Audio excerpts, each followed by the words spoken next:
Abandonó a su madre en silla de ruedas en la carretera, cuando la vio regresar con 15 policías.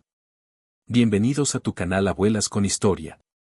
Hoy les traemos una historia que les helará la sangre y les recordará que la justicia, aunque a veces tarda, siempre llega. Abandonó a su madre en silla de ruedas en la carretera, cuando la vio regresar con 15 policías. Les pedimos con todo el corazón que se suscriban y activen la campanita, y que nos dejen un like para que podamos seguir trayéndoles estos relatos que nos tocan el alma. El sol de mediodía caía como un martillo incandescente sobre la cinta de asfalto de aquella carretera desolada, un camino que el tiempo parecía haber olvidado. El calor era tan intenso que el horizonte temblaba, creando espejismos de agua donde solo había piedra y polvo. El silencio era una entidad propia, un manto pesado que solo se rompía por el zumbido letárgico de algún insecto invisible. Y en el centro de esa desolación, una escena que podría quebrar el espíritu más endurecido. Una mujer de 85 años, sentada en su silla de ruedas, con sus prótesis de metal reflejando la luz cruel del sol. A su alrededor, un conjunto de maletas gastadas yacían sobre la grava del arcén, como si un viajero anónimo hubiera decidido deshacerse de su carga más pesada en medio de la absoluta nada. Sus manos, un mapa de venas y piel arrugada, se aferraban a los reposabrazos de la silla, mientras sus ojos, aún claros, rastreaban la línea infinita del camino, buscando un vehículo, un rostro, una simple señal de que no había sido borrada del mundo. El viento levantaba pequeñas nubes de polvo que se adherían a las huellas húmedas de sus lágrimas silenciosas. Quienquiera que pasara por esa franja de asfalto hirviente no podría ni empezar a concebir la cadena de traiciones que había culminado esa mañana, ni el acto de crueldad que había depositado a esta mujer venerable en el borde del camino como si fuera un desecho. Pero el universo, con su sentido del equilibrio a menudo irónico y severo, estaba a punto de tejer un giro inesperado en el tapiz de su destino. Porque en el instante en que un coche patrulla se materializó a través del aire trémulo y el oficial Javier Mendoza descendió de él, con la mandíbula tensa por una indignación que no podía ocultar, se puso en marcha una secuencia de acontecimientos que culminaría con la hija responsable de aquel acto sintiendo un sudor helado recorrer su espalda al ver a su madre regresar, flanqueada por 15 agentes de la ley. Esta es la crónica de Elena, una mujer a la que le arrebataron las piernas pero jamás el coraje, y de su hija Isabel, quien estaba a punto de aprender que hay acciones cuyas repercusiones ninguna mentira puede eludir. Habían transcurrido 7 largos años desde que Elena Vargas perdió sus extremidades inferiores en aquel espantoso accidente de tráfico. 7 años en los que su universo personal se había contraído y reconfigurado por completo. 7 años desde que tuvo que asimilar una nueva forma de existir, aprendiendo a dominar sus prótesis y a depender de una silla de ruedas para navegar por los espacios de su propio hogar. No obstante, si una lección había quedado grabada a fuego en sus 85 años de existencia, era que la verdadera dignidad no reside en la integridad del cuerpo, sino en la fortaleza inquebrantable del espíritu. Y su espíritu, contra todo pronóstico, se mantenía erguido. La casa en la que residía junto a su hija Isabel y su yerno, Julián, había sido levantada desde los cimientos por su difunto esposo, Mateo, con el esfuerzo de sus propias manos. Cada ladrillo colocado, cada viga de madera asentada, cada rincón de esa morada, atesoraba las memorias de una vida entera dedicada al trabajo honrado y a un amor profundo y sincero. Mateo había fallecido una década atrás, legándole a Elena no solo la propiedad, sino también una pensión modesta que ella gestionaba con una prudencia meticulosa, plenamente consciente de su deber de contribuir a los gastos de la casa que ahora compartían. Isabel había sido una niña de naturaleza dulce, o al menos así la evocaba Elena en las largas noches de insomnio, cuando el dolor fantasma de sus piernas ausentes la mantenía despierta. Pero algo en el interior de su hija se había ido transformando con el paso del tiempo. Una sombra oscura y retorcida parecía haberse enraizado en su corazón, un proceso que se aceleró notablemente tras la llegada de Julián, un hombre de fachada amable pero cuyos ojos fríos jamás lograban reflejar una genuina calidez. La mañana que lo alteraría todo amaneció como cualquier otra. Elena se despertó con las primeras luces del alba, siguiendo el ritmo circadiano que había gobernado su vida desde la juventud. El sol apenas comenzaba a pincelar el cielo con delicados tonos de rosa y naranja cuando ella se irguió en la cama, buscando a tientas con la mano la silla de ruedas que permanecía siempre a su lado, como una extensión de su propio ser. Sus movimientos eran pausados pero firmes, una coreografía ensayada a lo largo de incontables amaneceres. Primero, desplazó su peso hacia el borde del colchón, luego, giró el torso con una precisión calculada y, finalmente, se deslizó sobre el asiento de la silla con una fluidez que desmentía la complejidad de la maniobra. La tarea de ajustarse las prótesis era un ritual más arduo. Elena tomó la primera, sus dedos recorriendo la superficie sintética que ahora ocupaba el lugar de lo que una vez fue su pierna derecha. Por un instante, la memoria la asaltó, transportándola a la mañana del accidente. Fue un día de lluvia torrencial, con el asfalto convertido en un espejo traicionero y un camión que ignoró la luz roja de un semáforo. Sacudió la cabeza con fuerza, desterrando las imágenes. De nada servía regodearse en el pasado. Con gestos metódicos, encajó la prótesis en su muñón, verificando que quedara perfectamente sujeta, antes de iniciar el mismo procedimiento con el lado izquierdo. El dolor era un compañero perpetuo, una presencia indeseada pero ineludible. Sus muñones protestaban constantemente, sobre todo en las mañanas húmedas y frías como aquella. Pero Elena había aprendido a coexistir con esa sensación, a aceptarla como parte de su realidad, tan fundamental como el acto de respirar. Una vez preparada, se impulsó en su silla hacia la cocina. Las prótesis le permitían permanecer de pie durante breves intervalos, pero la silla era su verdadera aliada, la que le otorgaba la autonomía necesaria para las labores cotidianas. La vivienda estaba sumida en el silencio. Isabel y Julián todavía dormían en su alcoba del piso superior. Elena valoraba esos instantes de quietud matutina, en los que podía moverse por su casa sin sentir el peso de las miradas de desaprobación de su hija o las sonrisas forzadas de su yerno. Puso en marcha la vieja cafetera que Mateo le había obsequiado para su 20º aniversario de bodas. El aroma familiar del café recién hecho impregnó el aire, un pequeño bálsamo en medio de la atmósfera cada vez más tensa que había colonizado su hogar. Mientras aguardaba, Elena observó por la ventana el jardín que en otros tiempos había cultivado con devoción. Ahora se veía abandonado, con las flores mustias y la hierba creciendo sin control. Ya no podía arrodillarse sobre la tierra húmeda, y a Isabel jamás le había interesado la jardinería. El sonido de unos pasos en la escalera la sacó de su ensimismamiento. Isabel apareció en el umbral de la cocina, con el cabello oscuro enmarañado y el rostro surcado por pliegues de irritación que parecían acentuarse con cada nuevo día. A sus 43 años, Isabel había perdido el brillo juvenil que alguna vez la caracterizó, reemplazado por una dureza que a Elena le resultaba doloroso reconocer en su propia hija.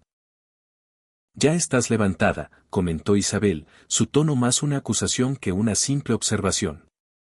«¿Podrías intentar hacer menos ruido por las mañanas, no crees? Algunos trabajamos y necesitamos dormir». Elena apretó los labios, conteniendo la réplica que pugnaba por salir. Isabel trabajaba 3 días por semana en una boutique, un puesto que había aceptado más por obligación económica que por gusto. El resto de su tiempo lo dedicaba a hundirse en el sofá, con la mirada fija en su teléfono, o a lamentarse de las dificultades de su vida.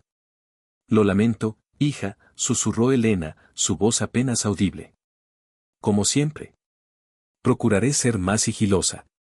Isabel se dirigió al refrigerador y lo abrió con un gesto brusco, frunciendo el ceño al inspeccionar su interior. «Esto es todo lo que queda. No hiciste la compra ayer». «Fui con el dinero que me diste», replicó Elena con cautela. «Compré todo lo que pude con esa cantidad». Isabel cerró la puerta del refrigerador de un portazo que hizo vibrar los tarros en los estantes. «Siempre tienes una justificación. Mi pensión apenas da para nada y tú te comportas como si fuera una fortuna inagotable».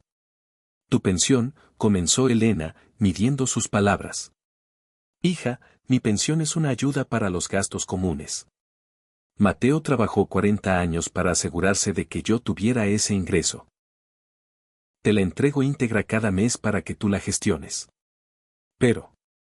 «¿Pero qué?», los ojos de Isabel se inflamaron con una cólera desmedida. ¿Vas a empezar otra vez con el sermón? ¿Tienes idea de lo costoso que es mantenerte?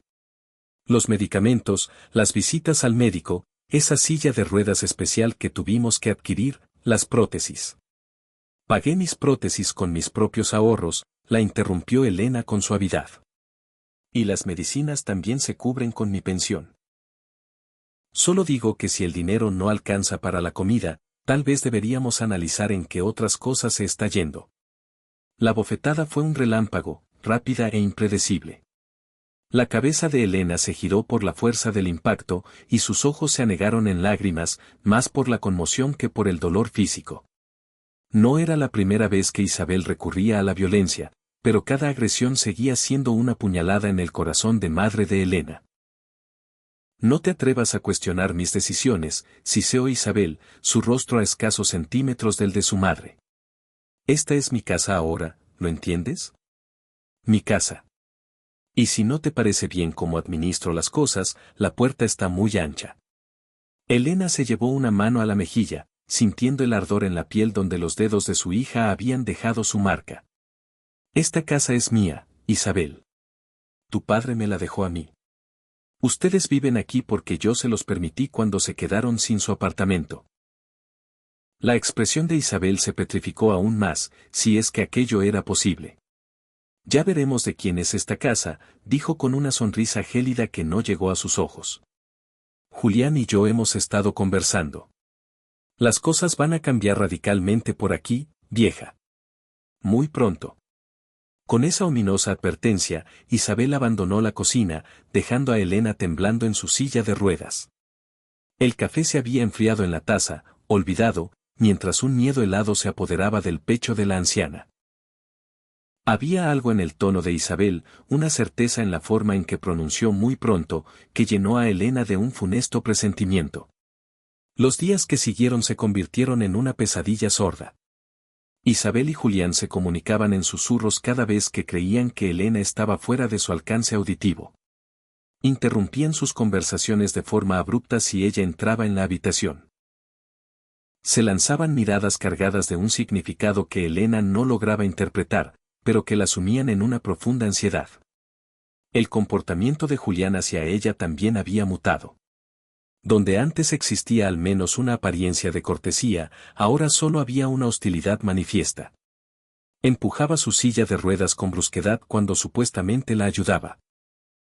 Hablaba de ella en tercera persona, como si no estuviera presente, refiriéndose a Elena como la carga o el problema en sus diálogos con Isabel.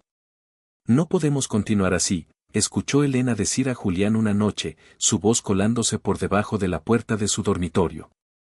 Está agotando todos tus recursos. Si nos libramos de ella, esta casa será enteramente nuestra. Podríamos venderla, comprar algo mejor, empezar una nueva vida. Lo sé, respondió Isabel, su voz teñida de un matiz que Elena no quiso reconocer como codicia. Pero no es tan fácil, es mi madre, y aunque sea un estorbo, no puedo simplemente. ¿Por qué no? La voz de Julián era cortante, calculadora. Mira, he estado haciendo averiguaciones. Hay residencias, lugares donde se pueden hacer cargo de ella. O mejor aún, tiene una hermana en el norte, ¿no es así? Podríamos mandársela. Mi tía Sofía, murmuró Isabel, pero ella y mamá no se hablan desde hace años. Dudo que la aceptara. Entonces, una residencia, insistió Julián. Oh, mira, existen otras opciones, más definitivas.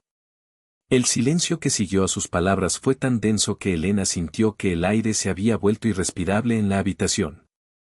Su corazón martilleaba en su pecho mientras intentaba procesar lo que acababa de oír. Otras opciones más definitivas. Un escalofrío le recorrió la espina dorsal. Esa noche, Elena no pegó ojo. Yació en su cama, con la vista fija en el techo, mientras las sombras de las ramas de los árboles danzaban en las paredes, proyectadas por la luz de la luna. ¿Qué podía hacer? ¿A quién podía recurrir? Su hermana Sofía vivía a cientos de kilómetros, y su relación, rota por viejas rencillas, parecía irreparable. Sus amigas de toda la vida, con quienes había compartido tantas alegrías, habían ido falleciendo una tras otra. Las pocas que quedaban estaban tan frágiles como ella, incapacitadas para ofrecerle una ayuda tangible. Consideró llamar a la policía, pero, ¿qué les diría? ¿Que su hija y su yerno tramaban algo en su contra? Carecía de pruebas concretas, solo fragmentos de conversaciones y una intuición que crecía como una mancha de tinta en su corazón. Además, la humillación de tener que admitir el maltrato de su propia hija era casi insoportable. ¿Qué diría la gente? ¿Cómo la juzgarían como madre? Los días se sucedieron en una neblina de tensión asfixiante. Elena empezó a notar un sabor extraño en sus comidas, a veces amargo, a veces con un regusto metálico que no debería estar allí. La sospecha de que estaban alterando sus alimentos la atormentaba, pero no tenía cómo demostrarlo. Comenzó a prepararse su propia comida siempre que podía, utilizando unas pocas provisiones que había ido guardando en secreto en su cuarto, sabiendo que aquello solo avivaría la ira de Isabel. Una tarde, mientras Elena se encontraba en el jardín intentando revivir algunas de sus plantas marchitas, escuchó a Isabel hablando por teléfono en la cocina. La ventana estaba entreabierta y la voz de su hija le llegaba con una claridad alarmante. Sí, doctor, decía Isabel, su tono afectado, lleno de una falsa dulzura y preocupación. Mi madre ha estado muy mal últimamente, muy confundida, se le olvidan las cosas. A veces ni siquiera reconoce dónde está. Estoy terriblemente preocupada. Hizo una pausa. Sí, 85 años. Tuvo aquel accidente terrible, perdió las piernas. No, no tiene ninguna otra enfermedad diagnosticada, pero últimamente. Me preguntaba si podría tratarse de demencia. ¿Qué se necesitaría para una evaluación? Otra pausa. Entiendo. ¿Y si la evaluación determinara que no puede valerse por sí misma, cuáles serían nuestras opciones? Una residencia, comprendo. ¿Y los costes? Ah, su pensión lo cubriría. Perfecto. Elena sintió que el suelo se abría bajo su silla de ruedas. Isabel estaba tejiendo una red para declararla legalmente incapacitada. Si lo conseguía, asumiría el control total de su pensión, de la casa, de su vida entera. Elena sería confinada en alguna institución lúgubre, despojada de su autonomía y su dignidad, mientras su hija y Julián se regocijaban con el patrimonio que Mateo había construido con el sudor de toda una vida. Esa misma noche, Elena tomó una resolución. Con manos que temblaban pero con una determinación férrea, empezó a escribir. Documentó cada abuso verbal, cada conversación sospechosa, cada incidente de negligencia. Ocultó sus notas en escondites que Isabel jamás concebiría, dentro de viejos álbumes de fotos, entre las páginas de libros que sabía que su hija nunca abriría, y en un compartimento secreto de su silla de ruedas. Además, comenzó a grabar vídeos en secreto con un antiguo teléfono móvil que Mateo le había regalado y que Isabel creía inservible. Elena lo había conservado por puro valor sentimental, incapaz de desprenderse de aquel último obsequio de su esposo. Ahora, ese sentimentalismo podría ser su salvación. Grababa fragmentos de sus conversaciones, capturaba las miradas de desprecio en los rostros de Isabel y Julián, documentaba el estado de sus muñones cuando se negaban a ayudarla con las curas. Cada prueba era un pequeño escudo contra la tormenta que sentía que se avecinaba. Pero no fue suficiente para detenerla. La mañana decisiva llegó con un cielo radiante y un sol espléndido que parecía una burla a la oscuridad que se cernía sobre Elena. Se despertó con una extraña opresión en el estómago, un presentimiento que no podía verbalizar pero que la instaba a permanecer en la cama, a ocultarse bajo las sábanas y fingir que el mundo exterior no existía. Isabel irrumpió en su habitación sin llamar, un acto que se había vuelto cada vez más frecuente, una profanación deliberada de la intimidad de Elena. Levántate, ordenó, su voz afilada como un cristal roto. Nos vamos. Elena parpadeó, confundida. ¿Irnos? ¿A dónde? A la ciudad, replicó Isabel, mientras sacaba ropa del armario de Elena y la lanzaba sobre la cama. Tienes citas médicas, hay que hacer unos trámites. Vístete ya. Julián tiene el coche listo. Había algo en el tono de Isabel que activó todas las alarmas de Elena. ¿Qué clase de citas médicas? No me habías dicho nada. No tengo por qué darte un informe de cada uno de mis movimientos, espetó Isabel. Limítate a hacer lo que te digo y prepara una maleta. Podríamos estar fuera un par de días. ¿Un par de días? El corazón de Elena se desbocó. Isabel, ¿qué está ocurriendo? ¿De qué va todo esto? Solo haz lo que te ordeno, gritó Isabel, perdiendo la compostura. Por una vez en tu vida, deja de hacer preguntas y obedece. Con manos temblorosas, Elena empezó a vestirse. Escogió su vestido azul claro con estampado de flores, uno de sus predilectos, un regalo de Mateo de hacía muchos años. Era cómodo y fresco, ideal para un día caluroso. Se calzó sus zapatos oscuros y confortables, los únicos que se amoldaban bien a sus prótesis. Cada movimiento era un esfuerzo, dificultado por el pánico que la atenazaba. Se ajustó las prótesis con más esmero que de costumbre, consciente de que algo terrible estaba a punto de suceder, pero sintiéndose impotente para evitarlo. Preparó 2 maletas marrones de cuero agrietado, reliquias de viajes felices con Mateo.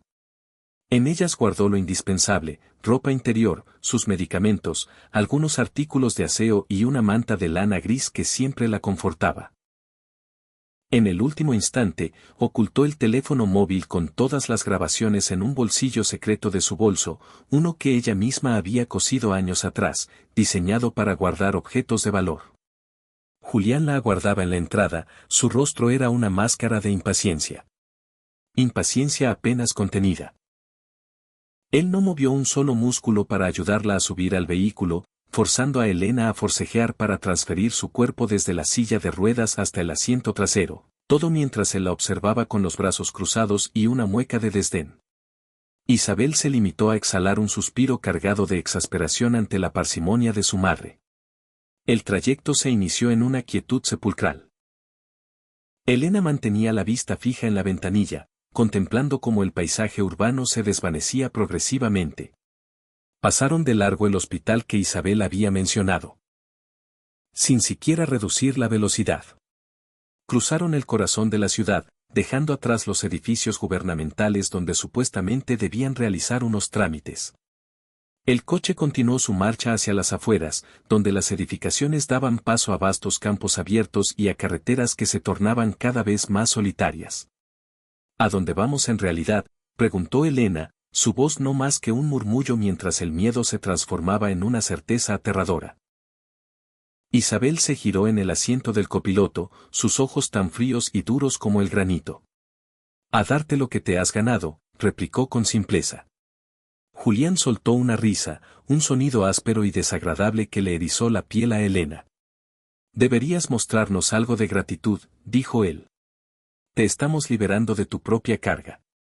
Ahora serás el problema de algún otro. El automóvil se desvió hacia un camino secundario en pésimo estado, donde el asfalto agrietado se confundía con la tierra y el cascajo. No había nada a su alrededor, solo campos yermos que se perdían en el horizonte. El cielo, de un azul implacable y sin una sola nube, parecía mofarse de la creciente desesperación de Elena. Finalmente, en medio de la nada más absoluta, Julián detuvo el motor. Descendió del coche sin mediar palabra, abrió la puerta trasera y empezó a bajar la silla de ruedas del maletero. Isabel también salió, pero evitó mirar a su madre. Clavó la vista en un punto indefinido del horizonte, como si no pudiera soportar ser testigo de lo que estaban por ejecutar. Bájate, ordenó Julián, su tono dejando en claro que no aceptaría ninguna resistencia. Elena permaneció inmóvil. Sus manos se aferraban a la tapicería del asiento como si su propia existencia dependiera de ello. Por favor, suplicó, buscando la mirada de su hija. Isabel, por favor, soy tu madre. Yo te di la vida. Te cuidé cuando estabas enferma, te abracé cuando llorabas. Lo sacrifiqué todo por ti. ¿Cómo eres capaz de hacerme esto? Por una fracción de segundo, un instante fugaz, Elena creyó ver un atisbo de algo en los ojos de Isabel, quizás remordimiento, quizás duda. Pero se desvaneció con la misma rapidez con la que apareció, reemplazado por esa coraza de frialdad que se había vuelto su rasgo distintivo. No me lo pongas más difícil, musitó Isabel, aún sin dirigirle la mirada a su madre. Solo sal del coche. ¿Y si me niego? Elena se sorprendió de la solidez de su propia voz. ¿Qué van a hacer? ¿Arrastrarme a la fuerza? ¿Golpearme? ¿Asesinarme aquí mismo? Julián se aproximó en ese momento, su rostro desfigurado por la rabia. Agarró el brazo de Elena con una fuerza brutal, sus dedos hundiéndose en la piel frágil de la anciana, y la sacó a rastras del vehículo. Elena lanzó un grito de dolor, pero no había nadie en kilómetros a la redonda para oírla. Julián la dejó caer sin ninguna ceremonia sobre la silla de ruedas, y Elena tuvo que aferrarse a los reposabrazos para no terminar en el suelo. Isabel lanzó las maletas de Elena al polvo junto a ella. Una de ellas se abrió con el impacto, desparramando su escaso contenido sobre la tierra reseca. Ropa interior, frascos de medicinas, pequeños recuerdos de una vida que le estaba siendo arrebatada. Adiós, mamá, dijo Isabel, su voz plana, desprovista de toda emoción. Alguien te encontrará tarde o temprano. O quizás no. Sea como sea, ya no eres mi problema. Isabel, por favor, Elena extendió una mano temblorosa hacia su hija. No hagas esto. Todavía podemos solucionarlo. Podemos hablar. Puedo llamar a tu tía para irme a vivir con ella. Buscaremos otra manera. Por favor, no me abandones aquí. Caro Isabel ya estaba subiendo de nuevo al coche. Julián cerró el maletero con un golpe seco que resonó en el silencio del campo. El motor cobró vida con un rugido y Elena observó, sin poder creerlo del todo, cómo el vehículo comenzaba a alejarse. Gritó el nombre de su hija con toda la fuerza que le quedaba en los pulmones. Isabel, por favor, soy tu madre. No puedes dejarme aquí. El coche continuó su marcha, levantando una nube de polvo que se fue asentando lentamente sobre Elena y sus pertenencias esparcidas. Ella gritó hasta que su garganta se sintió en carne viva, hasta que su voz se rompió en un graznido, hasta que lo único que pudo hacer fue sollozar, doblada sobre sí misma en la silla de ruedas, en medio de una carretera desierta donde nunca pasaba nadie, donde nadie la escucharía, donde podría morir lentamente bajo el sol implacable. El silencio que siguió a la partida del coche fue total y pavoroso. Elena jamás había experimentado una quietud semejante. Incluso en las noches más tranquilas en su casa, siempre había sonidos, el tic-tac del reloj de pared, el crujido de las vigas, el ladrido lejano de un perro. Aquí no había nada, solo el zumbido esporádico de un insecto y el susurro del viento seco barriendo el polvo sobre el asfalto. Elena se secó las lágrimas con el dorso de la mano, dejando surcos de mugre en su rostro arrugado. Su vestido azul claro con flores estaba ahora cubierto de polvo, manchado de sudor y lágrimas.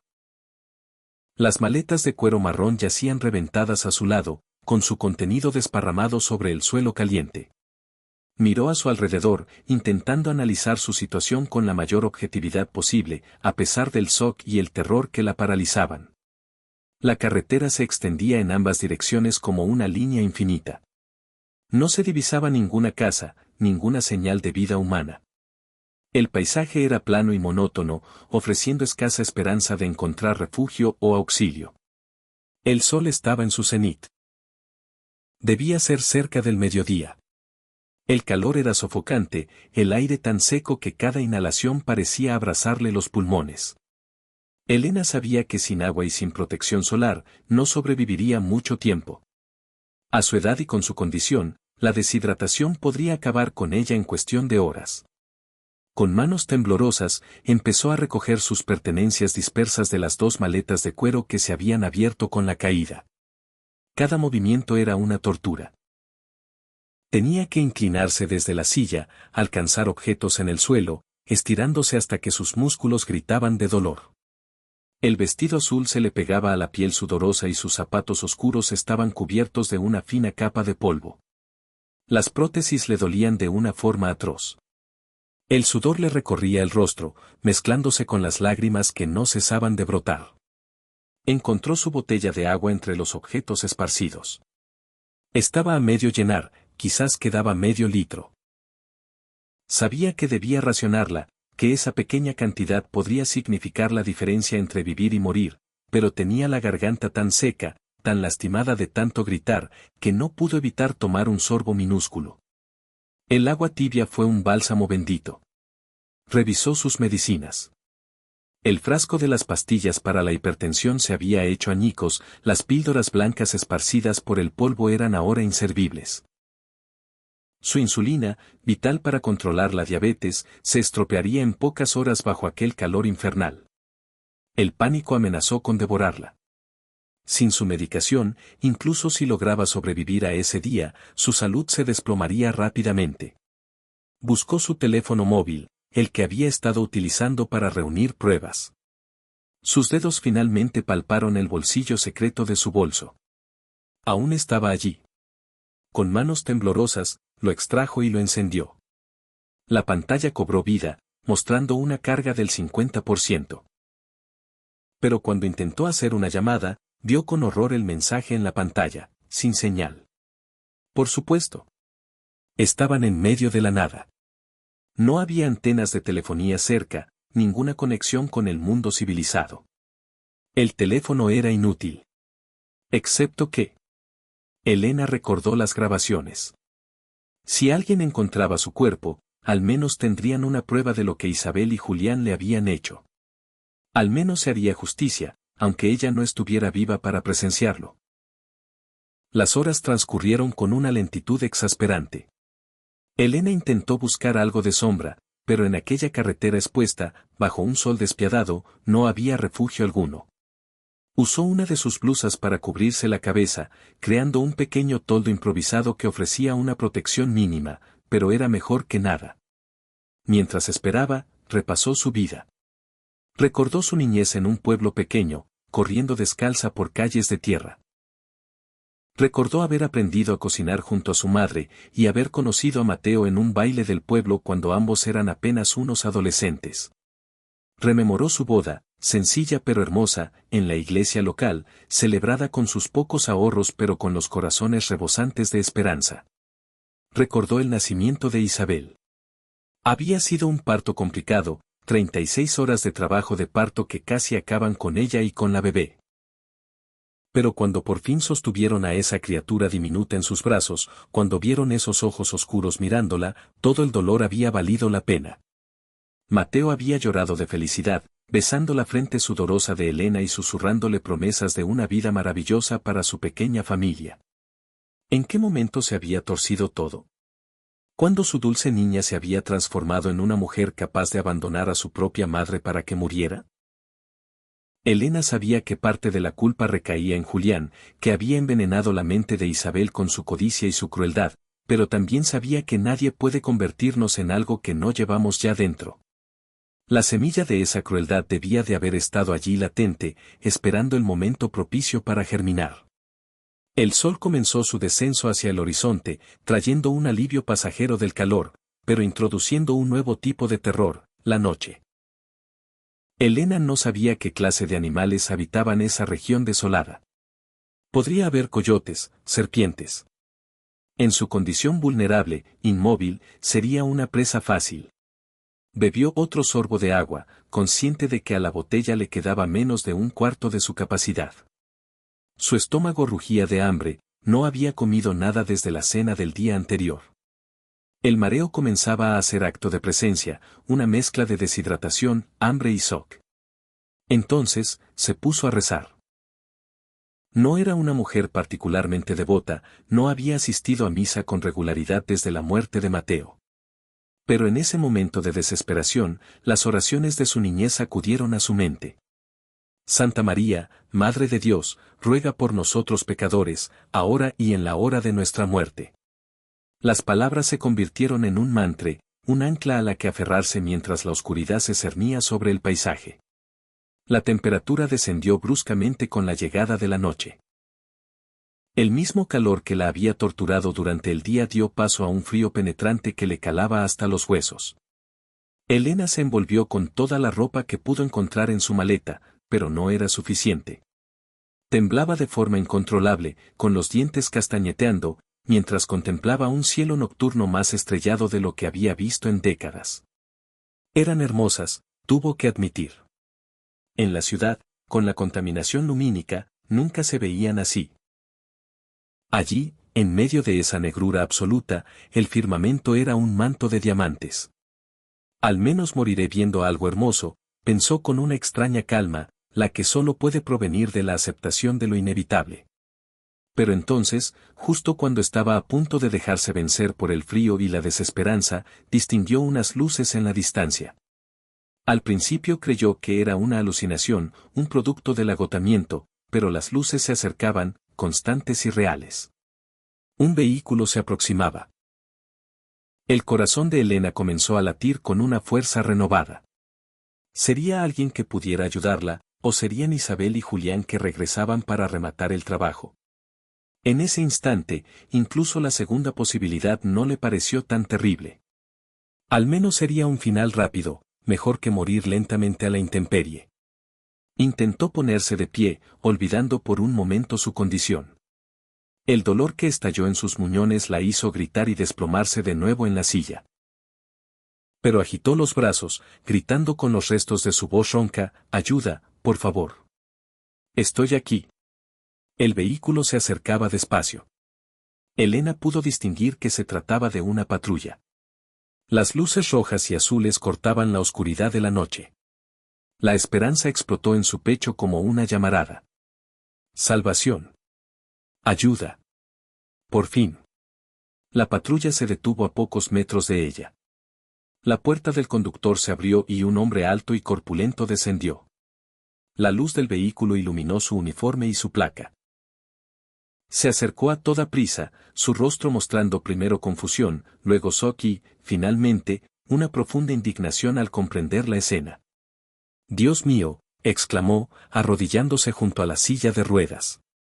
«Señora, ¿qué demonios hace aquí? ¿Está herida?» Elena intentó hablar, pero solo pudo emitir un sollozo. Las palabras se habían atascado en su garganta, y toda la tensión y el terror de las últimas horas se desbordaron en un torrente de lágrimas. El oficial, cuya placa lo identificaba como Javier Mendoza, le tocó suavemente el hombro. «Tranquila, ya está a salvo. Soy el oficial Mendoza. Voy a ayudarla, ¿de acuerdo? Pero necesito que me diga qué ha pasado. ¿Tuvo un accidente? ¿Dónde está su familia?» La mención de su familia provocó otro sollozo desgarrador. Finalmente, con la voz quebrada, comenzó a relatar su historia. Habló de Isabel, de Julián, de cómo la habían llevado hasta allí y la habían abandonado. Habló del maltrato, de las amenazas, de los planes que había escuchado. Las palabras salían a borbotones, interrumpidas por temblores incontrolables. El oficial Mendoza la escuchaba, su expresión ensombreciéndose con cada palabra. Cuando Elena terminó, el hombre apretaba la mandíbula con tal fuerza que se le marcaban los músculos del rostro.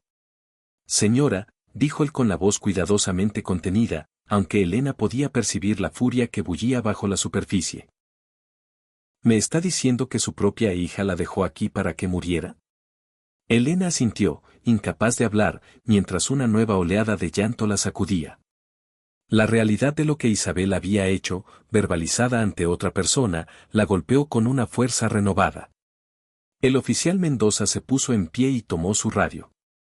«Necesito una ambulancia en mi ubicación de inmediato», dijo, su voz profesional pero tensa. «Tengo una mujer de unos 85 años en silla de ruedas, con signos de deshidratación severa y posible hipotermia. Envíen refuerzos. Esto es un caso de abandono de un adulto mayor, posible tentativa de homicidio». Mientras esperaban, el oficial regresó a su patrulla y volvió con una manta térmica y una botella de agua. Envolvió a Elena con cuidado, como si fuera un objeto precioso y frágil, y la ayudó a tomar pequeños sorbos de agua. «No muy rápido», le advirtió con gentileza. «Su cuerpo necesita tiempo para adaptarse». «Mi maleta», susurró Elena, señalando sus pertenencias. «Mis cosas». «No se preocupe por eso ahora», dijo el oficial, pero entonces vio la urgencia en los ojos de la anciana. «Mi bolso», dijo Elena. «Por favor, hay pruebas en mi teléfono, grabaciones». Los ojos del oficial se iluminaron con comprensión. Encontró el bolso y se lo entregó a Elena, quien lo abrazó contra su pecho como si fuera un tesoro, porque lo era.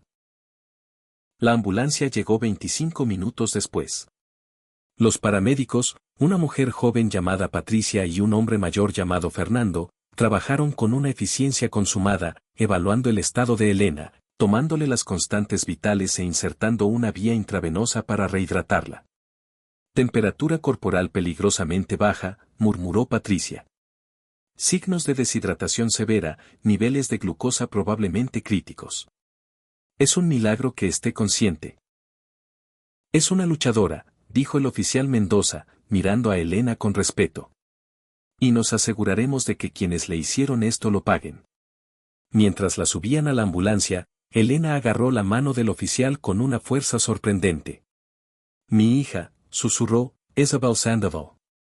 Vive en mi casa, en la calle Esperanza número 342. Por favor, no deje que se salga con la suya.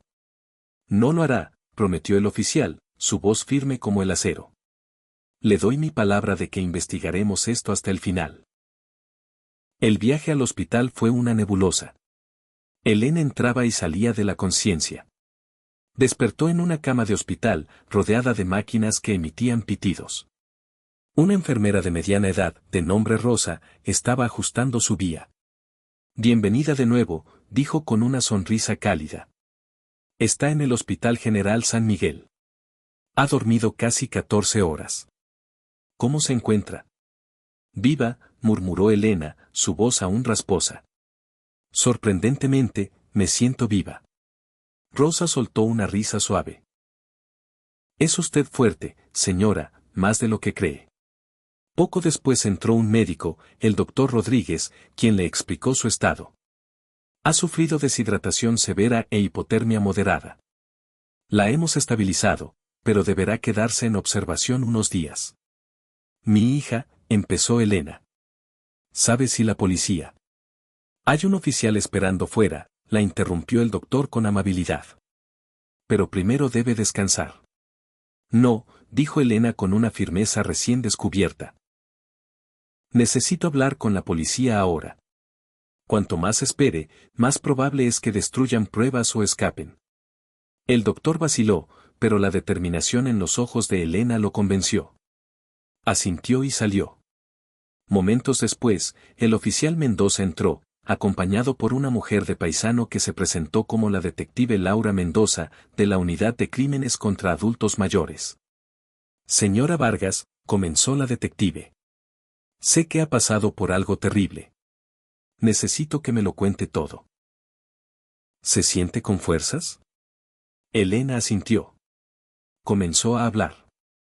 En esta ocasión, con la mente más despejada y libre del pánico y el shock del día anterior, pudo narrar su historia de una forma mucho más coherente.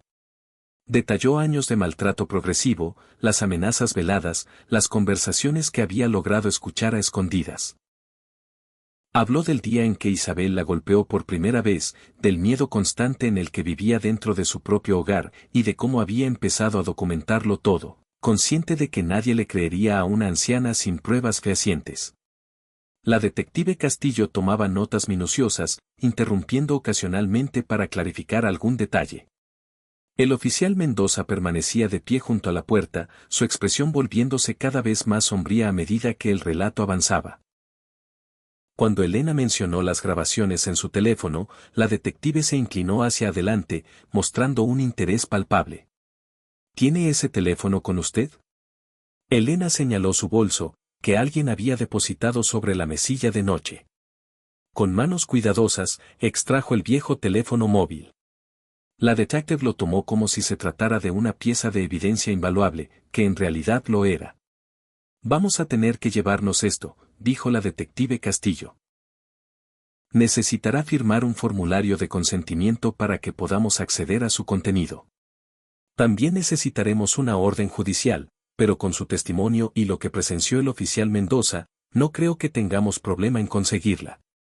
Durante las horas siguientes, Elena fue entrevistada por varios agentes más. Cada uno le hacía las mismas preguntas desde diferentes perspectivas, corroborando su historia, buscando cualquier inconsistencia. Elena comprendía que era parte del procedimiento, pero el agotamiento comenzaba a hacer mella en ella. Finalmente, el doctor Sarmiento intervino, ordenando a todos que dejaran descansar a su paciente. Ha sido suficiente por hoy, dijo con firmeza. La señora Vargas necesita recuperarse. Pueden continuar con su investigación mañana. Esa noche, tumbada en la cama del hospital, Elena no conseguía conciliar el sueño, a pesar del cansancio que sentía en cada fibra de su ser. Su mente no dejaba de dar vueltas, preguntándose qué estaría pasando con Isabel y Julián. ¿Sabrían ya que la habían encontrado? ¿Planean su huida, o seguirían en casa, ajenos a todo, creyendo que su crimen había sido perfecto? No tuvo que esperar mucho para obtener respuestas. A la mañana siguiente, la detective Castillo regresó con novedades. Hemos revisado las grabaciones de su teléfono, dijo, sentándose junto a la cama de Elena. Señora Vargas, lo que usted documentó es extraordinario. No solo prueba el maltrato y el abandono, sino que también capturó conversaciones que sugieren premeditación. Esto no fue un acto impulsivo. Su hija y su yerno lo planearon. Elena sintió una mezcla de alivio y dolor al oír esas palabras. Alivio, porque tenía pruebas irrefutables; dolor, porque significaba que Isabel realmente había deseado su muerte, que no había sido un arrebato de locura, sino una decisión fría y calculada. ¿Qué va a pasar ahora?, preguntó con un hilo de voz. Hemos obtenido una orden de arresto para Isabel Sandoval y Julián Molina, explicó la detective. Los cargos incluyen abandono de un adulto mayor, intento de homicidio y abuso, entre otros. También tenemos una orden para registrar su casa. Ejecutaremos ambas órdenes esta misma tarde. Quiero estar allí, dijo Elena de repente. Cuando arresten a Isabel, quiero estar presente. La detective frunció el ceño. Señora Vargas, no sé si es aconsejable. Podría ser muy angustioso para usted. Más angustioso que ser abandonada en una carretera para morir, replicó Elena, su voz ganando fuerza. Detective, esa mujer es mi hija. Durante años me hizo sentir que yo era el problema, que era una carga. Necesito estar allí cuando afronte las consecuencias. Necesito ese cierre. La detective miró al oficial Mendoza, que había estado presente durante toda la conversación. Él se encogió de hombros. Si el doctor la autoriza, no veo por qué no y, honestamente, creo que tiene derecho a estar allí. El doctor Sarmiento se opuso al principio, pero Elena fue persistente. Finalmente, con la condición de que fuera acompañada por personal médico y regresara al hospital inmediatamente después, dio su aprobación a regañadientes. Así fue como, 2 días después de su rescate, Elena se encontró de nuevo frente a la casa que había sido su hogar durante décadas. Pero esta vez no estaba sola y vulnerable.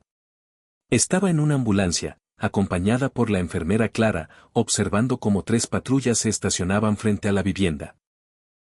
La detective Castillo había coordinado el operativo meticulosamente. No eran solo 3 patrullas. A medida que se preparaban para llamar a la puerta, más y más vehículos policiales comenzaron a llegar. Elena contó con asombro 5, 8, 12 coches patrulla. Cuando finalmente tocaron el timbre, había 15 vehículos policiales rodeando la casa. Queremos asegurarnos de que no tengan escapatoria, explicó la detective Castillo al notar la expresión de Elena. Y, francamente, después de lo que le hicieron, quería enviar un mensaje claro. Isabel abrió la puerta, probablemente esperando a un repartidor. Su rostro se tornó lívido al ver a los agentes uniformados. Sus ojos se abrieron como platos al ver la calle llena de patrullas, con las luces azules y rojas parpadeando. «¿Isabel Sandoval?», preguntó la detective Castillo, mostrando su placa. Isabel asintió, muda. Está bajo arresto por intento de homicidio, abandono y abuso de un adulto mayor, continuó la detective, comenzando a leerle sus derechos mientras otro oficial sacaba las esposas. ¿Qué? No, esto es un error. Isabel finalmente recuperó la voz, que sonó aguda y desesperada. Mi madre, ella se fue. No sé de qué hablan. Tiene demencia, está confundida. Tenemos pruebas, señora Sandoval, la interrumpió la detective con firmeza, incluyendo grabaciones de audio y video. ¿Dónde está Julián Molina? El grito de Isabel cuando las esposas se cerraron en sus muñecas fue de pura desesperación. Julián, Julián, la policía, corre. Pero Julián no pudo correr. Ya había sido interceptado por otros agentes al intentar huir por la puerta trasera. Lo trajeron al frente, también esposado. Y entonces, mientras los conducían hacia las patrullas, Isabel vio la ambulancia. Vio a su madre sentada dentro, mirándola. Sus miradas se cruzaron, y en ese instante, Elena vio el miedo en el rostro de su hija. Mamá, la voz de Isabel era un susurro infantil. Mamá, lo siento. Julián me obligó. Tienes que decirles que fue un malentendido. Elena no dijo nada. Solo la miró, con una expresión de dolor y resolución. Después de un momento, asintió levemente a los oficiales, dándoles permiso para que se la llevaran. Mientras las patrullas se alejaban, los vecinos empezaron a salir de sus casas, atraídos por la conmoción.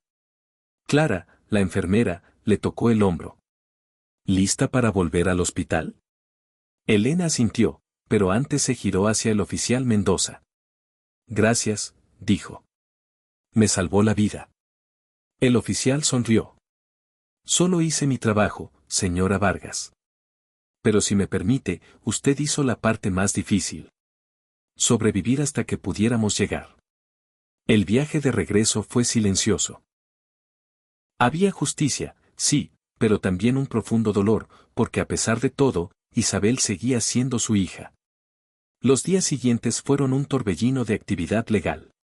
La historia se filtró a la prensa y se convirtió en noticia nacional. Hija abandona a madre discapacitada en la carretera, gritaban los titulares. La detective Castillo le sugirió hacer una rueda de prensa controlada para contar su historia en sus propios términos. Elena aceptó, aunque la idea la aterrorizaba. El día de la conferencia, la sala del departamento de policía estaba abarrotada. El comandante Gabriel Solís habló primero, detallando el caso. Luego, fue el turno de Elena. Las luces de las cámaras la cegaban. Por un momento, sintió pánico. Pero entonces vio al oficial Mendoza a un lado, asintiendo para darle ánimos, y encontró su voz. Buenos días, comenzó, su voz temblorosa al principio, pero ganando firmeza. Me llamo Elena Vargas, tengo 85 años, y estoy aquí porque mi hija intentó matarme. El silencio en la sala fue absoluto. No es fácil admitir eso, continuó.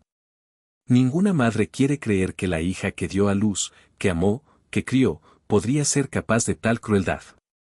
Detalló años de abuso, como la situación había empeorado gradualmente. Describió el día en que fue abandonada, el calor, la sed, el terror.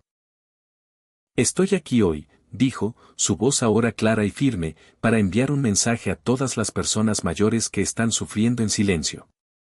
No están solos. No es su culpa. Y nunca es demasiado tarde para pedir ayuda. Cuando terminó, la sala estalló en aplausos. El juicio de Isabel y Julián se celebró 4 meses después. Fue un espectáculo mediático. Elena estuvo presente cada día, en primera fila. Las grabaciones que había hecho fueron reproducidas en la corte, la sala escuchando horrorizada los planes de la pareja para deshacerse del problema. El oficial Mendoza describió la escena de su rescate, su voz temblando de emoción contenida. Un vecino, el señor Arturo Méndez, testificó entre lágrimas cómo había escuchado gritos pero no había hecho nada, pensando que no era asunto suyo. Mi silencio permitió que continuara el abuso, dijo, su voz quebrada por la culpa. El momento más dramático llegó cuando Elena subió al estrado. El abogado de Isabel, un joven agresivo llamado licenciado Daniel Herrera, intentó pintarla como una anciana senil. ¿No es cierto que su memoria ya no es lo que era?, preguntó con condescendencia. Tengo 85 años, licenciado, respondió Elena con calma. A veces olvido dónde dejo mis gafas. Pero no olvido cuando mi propia hija me golpea. Y definitivamente no olvido cuando me deja en una carretera para morir. El veredicto del jurado llegó después de solo 4 horas de deliberación, culpables de todos los cargos. La jueza Isabel Reyes programó la sentencia para 2 semanas después. Cuando llegó el día, la jueza habló con voz grave y llena de disgusto mientras detallaba los crímenes. Crímenes. En mis 25 años en la judicatura, dijo mirando directamente a Isabel y Julián, raramente he visto un caso que me haya perturbado tanto como este. El abuso de personas mayores es uno de los crímenes más despreciables que existen. Prevalerse de aquellos que son vulnerables, que dependen de nosotros para su cuidado y protección, es una traición fundamental a la confianza humana más básica. Se dirigió específicamente a Isabel. Usted, señora Sandoval, traicionó a la mujer que le dio la vida. La mujer que la crió, la cuidó y la amó incondicionalmente. Y cuando esa mujer necesitó su ayuda y protección en su vejez, usted eligió robarle su dignidad, su seguridad y casi su vida. La jueza Reyes sentenció a Isabel a 25 años de prisión. Julián recibió 30 años, dada su participación más activa en el abandono físico y su historial delictivo previo que salió a la luz durante la investigación. Isabel rompió a llorar al escuchar la sentencia. Sollozos desgarradores que llenaron la sala. Se giró hacia donde estaba Elena, extendiendo las manos esposadas hacia su madre. Mamá, gritó, por favor, lo siento. Por favor, diles que fue un error, mamá. Elena permaneció sentada, inmóvil, mientras lágrimas silenciosas surcaban su rostro. No dijo nada. Solo observó cómo los alguaciles se llevaban a su hija, cuyos gritos se fueron apagando mientras desaparecía tras las puertas de la sala. Cuando la sala finalmente se vació, Elena se quedó sentada, incapaz de moverse.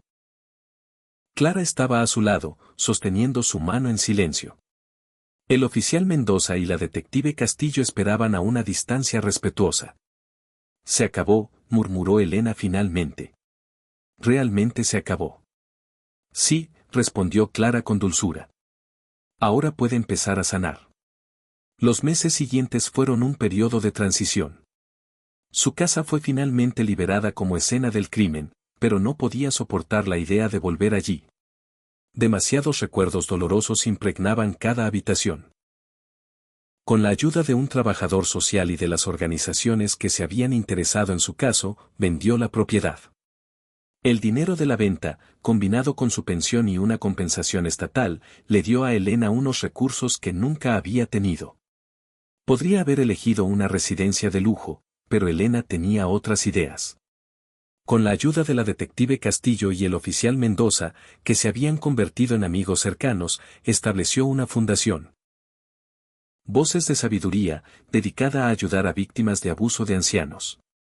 Ofrecía refugio, asistencia legal y, lo más importante, un lugar donde las personas mayores pudieran ser escuchadas y apoyadas. Elena se involucró activamente. Daba charlas en escuelas, centros comunitarios, iglesias. Hablaba sobre las señales de advertencia del abuso, sobre la importancia de mantener el contacto con los mayores de nuestras comunidades. Su historia, ya famosa, le dio una plataforma que usó con eficacia. Un año después, Elena apareció en un popular programa de entrevistas nacional. La presentadora, Lucía Valente, la recibió con calidez. Elena, comenzó, ha pasado un año desde que su hija la abandonó. ¿Cómo se siente ahora? Elena lo consideró. Me siento renovada, dijo. Sé que suena extraño, pero en cierto modo, ese día fue un nuevo comienzo. Me obligó a encontrar una fuerza que no sabía que tenía. ¿Ha hablado con su hija desde la sentencia?, preguntó Lucía. No, respondió Elena, su voz triste pero firme. Isabel me ha escrito cartas desde la prisión. Las leo, pero no respondo. Quizás algún día, pero no ahora. Ahora necesito enfocarme en sanar y en ayudar a otros. ¿Qué le diría a otras personas mayores que están siendo maltratadas y tienen miedo de denunciarlo? Los ojos de Elena se iluminaron con pasión. Les diría que su vida tiene valor, que no son una carga. Que aunque sea aterrador hablar, es más aterrador quedarse callado. El segmento se hizo viral. La línea de ayuda de Voces de Sabiduría se vio inundada de llamadas. 2 años después del incidente, en el aniversario de su rescate, el ahora sargento Mendoza organizó una pequeña celebración en el nuevo hogar de Elena, un acogedor apartamento adaptado en un complejo para mayores. Estaban el sargento Mendoza con su familia, la detective Castillo, que había dejado la policía para trabajar a tiempo completo en la fundación, Clara, la enfermera, el doctor Sarmiento, y el señor Méndez, el vecino, que ahora era un activista vocal contra el abuso de ancianos. Sorprendentemente, también estaba Sofía, la hermana de Elena, con quien no hablaba desde hacía más de 15 años. Cuando Sofía leyó en las noticias lo que le había pasado a su hermana, dejó todo para reconectar con ella. Las dos ancianas se abrazaron y lloraron, perdonándose mutuamente por años de silencio orgulloso. Mientras todos compartían comida e historias, Elena sintió una profunda gratitud. Esas personas se habían convertido en su nueva familia. Un brindis, dijo el sargento Mendoza, levantando su vaso. Por Elena, cuya fuerza nos inspira a todos. Por todos nosotros, corrigió Elena, con la voz temblorosa de emoción. Por la bondad de los extraños que se convierten en amigos, y por la fuerza que todos llevamos dentro. Esa noche, sentada sola en su balcón, pensó en Isabel, encerrada en prisión. Sacó la última carta que Isabel le había enviado, aún sin abrir. Se dio cuenta de que estaba lista para leerla. No para perdonar, no todavía, pero sí para empezar a procesar lo sucedido. En la carta, Isabel hablaba de sus inseguridades, de cómo Julián la había manipulado, de la terapia que estaba recibiendo en prisión y del profundo remordimiento que sentía. No te pido que me perdones, terminaba la carta. Pero quiero que sepas que cada día trabajo para ser mejor que la persona que fui. Y cada día agradezco que sobrevivieras. Elena dobló la carta. No sentía perdón, pero quizás sí el comienzo de la comprensión. Isabel tendría que vivir con las consecuencias de sus actos. Y tal vez, solo tal vez, en un futuro lejano, podrían tener algún tipo de relación. O tal vez no, y eso también estaría bien. Elena había aprendido a priorizar su propia paz. Los años continuaron pasando. Voces de Sabiduría creció, abriendo centros en varias ciudades. Elena se convirtió en el rostro del movimiento contra el abuso de ancianos, testificando ante el Congreso y ayudando a redactar nuevas leyes. En su 90º cumpleaños, 5 años después de su rescate, se organizó una gran celebración. Cientos de personas asistieron. Elena, ahora con 90 años, pero con la mente lúcida y el espíritu fuerte, se dirigió a la multitud. Cuando estaba sentada en esa carretera esperando morir, comenzó, pensé que mi vida había terminado. Pero estaba equivocada. Mi vida no terminó ese día. En cierto modo, comenzó de nuevo. Habló de su viaje, agradeciendo a quienes la habían ayudado y animando a todos a continuar la lucha. Había tomado su dolor y lo había transformado en un propósito. Esa noche, de vuelta en su apartamento, Elena escribió en su diario, una práctica que había adoptado como terapia. Querido Mateo, escribió, dirigiéndose a su difunto esposo. Desearía que pudieras ver en lo que se ha convertido mi vida. Sé que estarías orgulloso. Escribió sobre los planes de la fundación, sobre una nueva ley que llevaría su nombre. Mi cuerpo está cansado, admitió. Los médicos me dicen que me lo tome con calma, pero ¿cómo puedo relajarme cuando hay tanto trabajo por hacer? Cerró el diario. En algún lugar ahí fuera, Isabel estaba en su celda. ¿Se arrepentía de verdad? Elena no lo sabía, y ya no importaba tanto. Lo que importaba era el trabajo, las vidas que salvaban, el mensaje de que las personas mayores importan. Elena vivió 4 años más, continuando su incansable labor hasta el final. Murió en paz mientras dormía a los 94 años. Su funeral fue una celebración de su vida extraordinaria. El sargento Contreras, ya retirado, dio el panegírico. Habló de la mujer que encontró en aquella carretera, vulnerable pero no rota, y de cómo había transformado su trauma en un movimiento que cambió leyes y salvó vidas. Elena Vargas me enseñó que nunca es demasiado tarde para marcar la diferencia, dijo, con la voz cargada de emoción. La detective Castillo, ahora directora de Voces de Sabiduría, prometió continuar el legado de Elena. Su legado vivirá, dijo con firmeza, en cada persona mayor a la que ayudemos. Abusador que llevemos ante la justicia, cada ley que cambiemos, será en su honor. Sofía, la hermana de Elena, ahora de 92 años, compartió recuerdos de su infancia juntas. Mi hermana me enseñó que nunca es demasiado tarde para reconectar, para perdonar, para amar, dijo, con lágrimas corriendo por su rostro arrugado. Los últimos años con ella fueron un regalo que casi no tuve. No dejen que el orgullo los aleje de sus seres queridos. Sorprendentemente, se leyó una carta de Isabel, enviada desde la prisión donde aún cumplía su condena. Mi madre era la mejor persona que conocí, decía la carta, y yo fui lo peor para ella. Me consuela saber que su legado será uno de amor, de fuerza, de esperanza.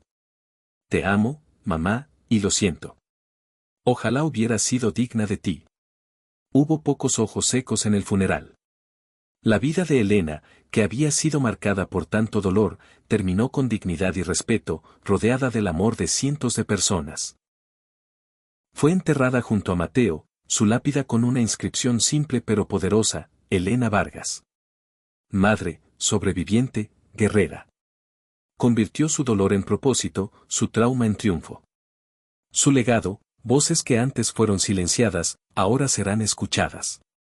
Años después, Voces de Sabiduría continúa operando, ahora con centros en docenas de ciudades. La ley Elena Vargas fue aprobada, implementando penas más severas para los abusadores de ancianos. Su autobiografía es lectura obligatoria en programas de trabajo social en todo el país. Isabel cumplió 16 años de su sentencia antes de ser elegible para la libertad condicional. En su audiencia, habló con un remordimiento que parecía genuino. No puedo deshacer lo que hice, dijo. Pero he dedicado cada día en prisión a entender cómo me convertí en la persona capaz de hacer algo tan terrible y a asegurarme de nunca volver a ser esa persona. Le concedieron la libertad condicional.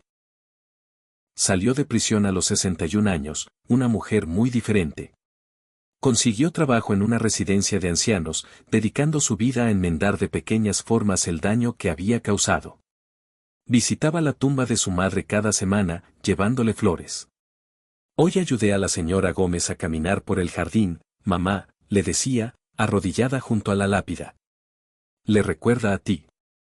El remordimiento nunca disminuyó, solo aprendió a vivir con él. Julián nunca mostró tal transformación. Permaneció en prisión, amargado, culpando a Elena por arruinarle la vida al no morir en silencio. Su libertad condicional fue denegada en cada audiencia. Pero la historia de Elena no vivía solo en los tribunales y los centros de ayuda. Vivía en cada abuela que ahora se sentía empoderada para denunciar. Vivía en cada vecino que ya no ignoraba las señales de advertencia. La Fundación Voces de Sabiduría expandió su misión, creando programas de prevención, como puentes generacionales, donde jóvenes voluntarios eran emparejados con personas mayores solitarias. Sofía, una joven de 19 años, fue emparejada con el señor Méndez, el vecino de Elena, quien vivía con el remordimiento de no haber intervenido. Mi silencio casi le cuesta la vida a Elena, le dijo él. A través de sus conversaciones, Sofía aprendió sobre la Elena que no salía en los libros. Su risa, su amor por la jardinería, su paciencia infinita, excepto ante la injusticia. 10 años después de su muerte, se erigió una estatua de Elena en el parque central de la ciudad. La representaba sentada en su silla de ruedas, pero con la cabeza alta, una mano extendida para ayudar. La placa. En la base decía, Elena Vargas. Una mujer que se negó a ser silenciada. Un recordatorio de que nunca es demasiado tarde para hacer lo correcto. En la inauguración, entre la multitud estaba Isabel, ahora de 70 años. Se mantenía al margen, sin querer llamar la atención. Clara, ahora jubilada, la vio y se acercó. Es hermosa, ¿verdad?, dijo suavemente. Isabel asintió, sin poder hablar. No merezco estar aquí, susurró. Quizás no, respondió Clara con gentileza. Pero tu madre creía en las segundas oportunidades. Creo que le gustaría saber que estás aquí, que intentas ser mejor. Mientras la ceremonia concluía, Isabel se acercó a la estatua, tocando el bronce frío de la mano extendida de su madre. Lo siento, mamá, susurró. Seguiré intentando ser digna de tu perdón, aunque nunca lo reciba. La historia de Elena continuó inspirando cambios reales. Se implementaron programas de visitas para personas mayores que vivían solas. Se capacitó a profesionales médicos para reconocer señales de abuso. Se alertó a los bancos sobre la explotación financiera. Pero el impacto más profundo fue en cómo las familias comenzaron a tener conversaciones sobre el envejecimiento. El sargento Mendoza, jubilado, se convirtió en consultor, entrenando a policías en todo el país sobre cómo responder a casos de abuso de ancianos, usando la historia de Elena como recordatorio de la humanidad detrás de las estadísticas. Su protocolo, conocido como el Protocolo Elena, se convirtió en el estándar nacional. Se hizo una película sobre su vida, protagonizada por una actriz ganadora del Oscar. No suavizó la crueldad, pero se centró en el viaje de Elena de víctima a guerrera. La película fue un éxito, iniciando conversaciones en hogares de todo el mundo. Isabel vio la película sola en un cine casi vacío. Lloró durante toda la proyección. Cuando terminó, una mujer joven se le acercó. Disculpe, dijo, ¿está bien? Yo, soy su hija, admitió Isabel. La expresión de la mujer pasó del shock a la compasión.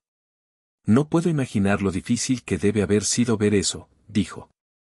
Me lo merecía, respondió Isabel. La mujer se presentó como Laura, una trabajadora social de Voces de Sabiduría. Su madre me salvó la vida, explicó. Su historia me dio el coraje de denunciar el abuso a mi propia abuela. Las dos mujeres hablaron durante una hora. Laura compartió historias de vidas transformadas por el trabajo de Elena. E Isabel, por primera vez en años, sintió algo más que culpa. Sintió gratitud de que, a pesar de sus terribles fallos, su madre había creado algo hermoso y duradero. Antes de despedirse, Laura le dio a Isabel su tarjeta. Si alguna vez necesita hablar, dijo, o si quiere involucrarse con la fundación, avíseme. Creo que a su madre le hubiera gustado que fuera parte de su legado.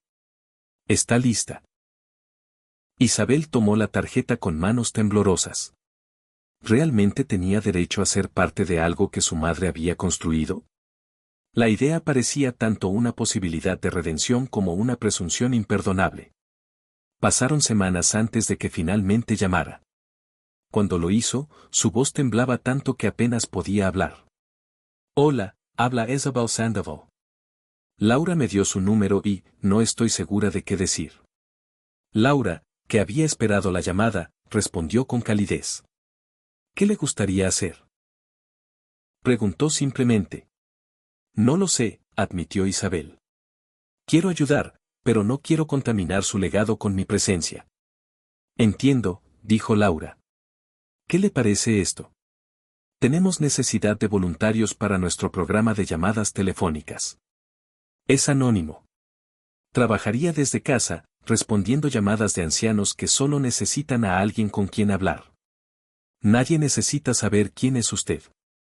Y así, discretamente, Isabel se convirtió en parte del legado de su madre. Pasaba las tardes respondiendo llamadas, escuchando historias de personas mayores solitarias, ofreciendo la compasión que una vez le había negado a su propia madre. Cada llamada era un recordatorio de lo que había hecho, pero también era sanador. Un día recibió una llamada de una mujer de 78 años llamada Fe. Mi hija, sollozaba Fe al teléfono. Mi hija me grita todo el tiempo. Dice que soy una carga. Tengo miedo de ella. El corazón de Isabel se detuvo. Era como escuchar un eco de su propio pasado.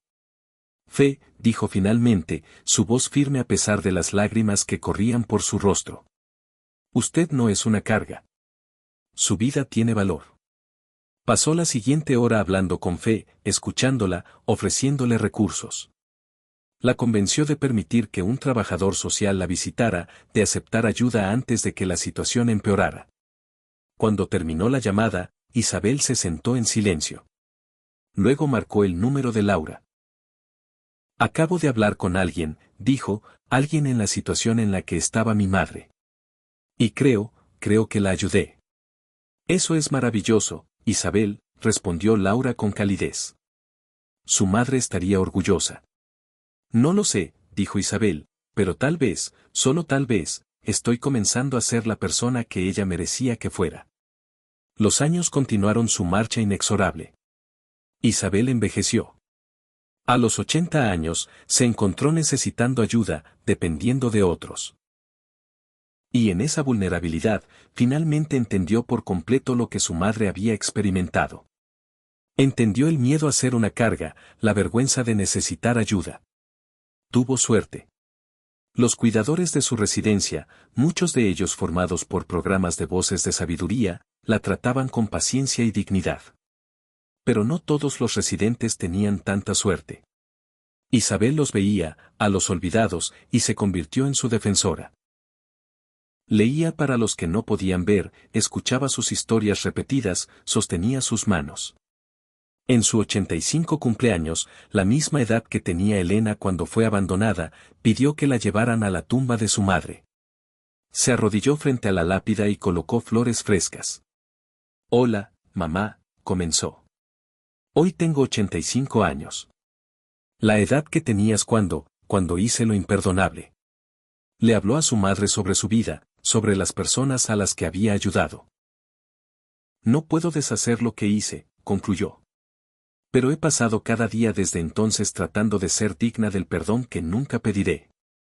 Mientras se alejaba, sintió algo que no había sentido en décadas, paz. No perdón, porque el perdón no era suyo para tomarlo, sino paz, al saber que había pasado el resto de su vida tratando de enmendar lo imperdonable.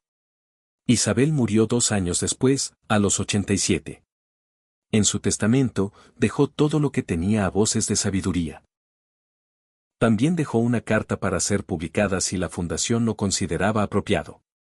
Era una confesión completa de sus crímenes y su proceso de transformación. Terminaba con estas palabras: he pasado 40 años tratando de enmendar lo que hice en un solo día terrible. No es suficiente, pero espero que mi historia sirva de advertencia. Si estás cuidando a un padre mayor y sientes que el resentimiento crece, busca ayuda. Y si eres como mi madre, sufriendo en silencio, por favor, habla. Tu vida importa. La carta se hizo viral, provocando una nueva ola de conversaciones. Fue enterrada en una sección diferente del cementerio, su lápida con una inscripción que ella misma había elegido: Isabel Sandoval.